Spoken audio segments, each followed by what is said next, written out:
নমস্কার বন্ধুরা, মন্ডল অ্যান্টিক চ্যানেলের পক্ষ থেকে আপনাদের সকলকে জানাই সাদর আমন্ত্রণ ও শুভেচ্ছা। আপনাদের সকলকে জানাই শুভ নববর্ষের প্রীতি ও শুভেচ্ছা। তো আজ এই ভিডিওতে আলোচনা করব 2 টাকার এমনই দুটি কয়েন, যে কয়েনগুলি কিন্তু আগামী দিনে রেয়ার পর্যায়ে পৌঁছাবে। কিছু কয়েন আছে যে কয়েনগুলি কিন্তু ইস্যু হওয়ার কয়েক বছর বাদে অনেক দামি হয়ে যায়। তো যেসব কয়েনগুলি আমরা ব্রিটিশ আমলের ক্ষেত্রে দেখেছি, ইস্ট ইন্ডিয়া কোম্পানি বা Victoria empress, Victoria queen, George king 4, 5, 7, তো যেসব কয়েনগুলি, তো এই ধরনের কয়েনগুলি যখন ফার্স্ট ইস্যু হয় তখন কিন্তু ইস্যু হওয়ার 2-4-10 বছরের মধ্যে সেগুলো কিন্তু রেয়ার থাকে না। সেগুলো কিন্তু সময়ের সাথে সাথে আস্তে আস্তে যত সময় অতিক্রম হয় সেগুলির ভ্যালু কিন্তু বাড়তে থাকে। তো সেরকমই যেসব কয়েন গত 10 থেকে 15 বা 20-25 বছর আগে ইস্যু করা হয়, সেই কয়েনগুলি কিন্তু ঠিক ওই একই পর্যায়ে কিন্তু রেয়ার হবে। তো আজ এরকমই দুটি কয়েন নিয়ে আজ আমি আলোচনা করব। 1995 সালে সন্ত তিকু ভালুকার 2 টাকার একটি কয়েন, যে কয়েনটি কিন্তু স্মারক শ্রেণীর কয়েন। আগামী দিনে এই কয়েনগুলি অত্যন্ত রেয়ার হবে। তো প্রথম আমি দেখাবো সন্ত তিরু ভালুকার 1995 সালে ইস্যু হওয়া একটি কয়েন। তো আমার হাতে দেখুন,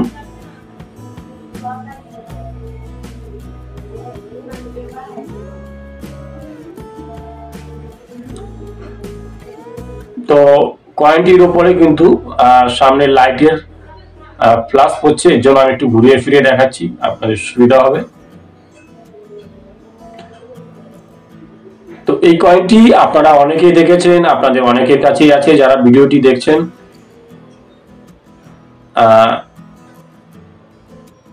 2 টাকার কয়েনের ক্ষেত্রে যেটাকে মুনি কয়েন বলা হয়, সন্ত তিরু ভালুকার, তো এটি কিন্তু একটি স্মারক শ্রেণীর কয়েন। কয়েনটি ইস্যু হয় 1995 সালে। এবং আরেকটি কয়েনের সম্পর্কে আজ আলোচনা করব।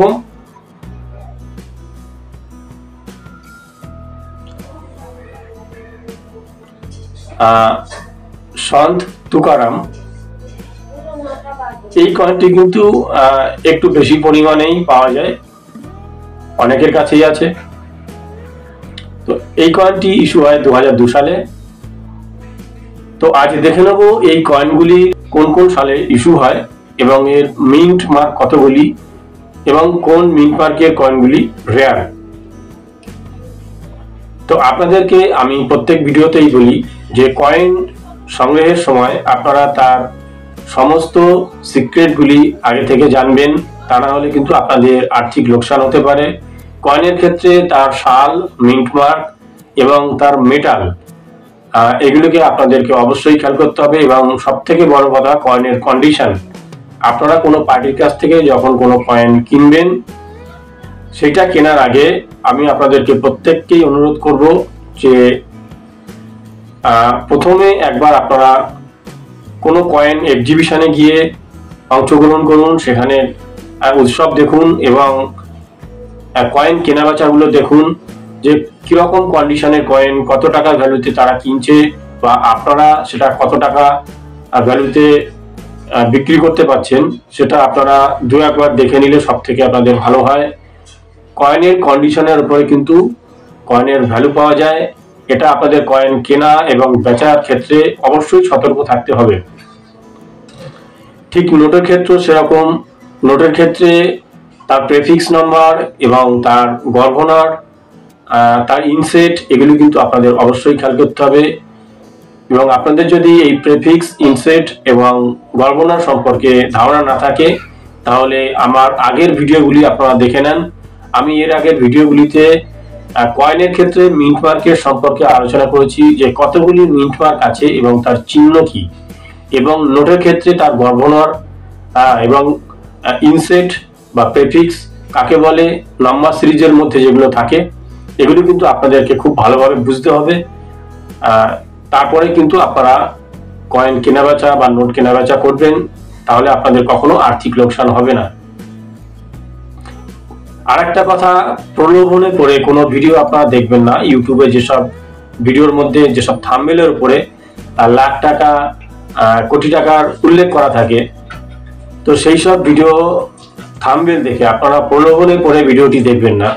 ভিডিও দেখে আপনারা যাচাই বাছাই করবেন, আপনারা ক্যালকুলেট করবেন যে সেই সব কয়েন বা নোটের ঢালাই সংখ্যা কত, সেগুলি কত পরিমাণে তৈরি করেছে, সেই হিসেবে কয়েনের দাম কতটা হতে পারে, আগে সেগুলো যাচাই বাছাই করে নেবেন, তারপরে কিন্তু কয়েন কিনবেন।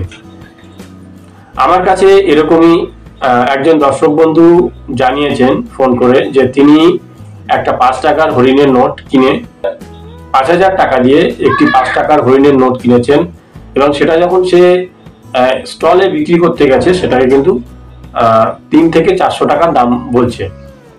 তো আমি তাকে জিজ্ঞেস করলাম যে আপনি যখন নোটটা কিনলেন সেই নোটের মধ্যে কি সেই নোটটির মধ্যে কোন গহনা ছিল, এবং হরিণের যে সংখ্যাটা 5 টাকার হরিণের নোটের ক্ষেত্রে 3টে 4টে 5টা এরকমই কিন্তু সংখ্যা থাকে।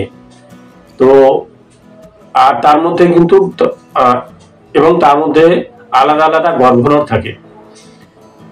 তো নোট দেখলেই কিনবেন না, নোটের মধ্যে তার সিক্রেটগুলি, তার বিস্তারিত গোপন ব্যাপারগুলি আগে জানবেন, তার গহনার এবং প্রেফিক্স, ইনসেট এবং নোটটির মধ্যে আলাদা এবং নোটটির মধ্যে অন্য কোনো বিশেষত্ব আছে কিনা সেগুলি খুব ভালোভাবে আগে জানবেন, তারপরে কেনাবেচা করবেন।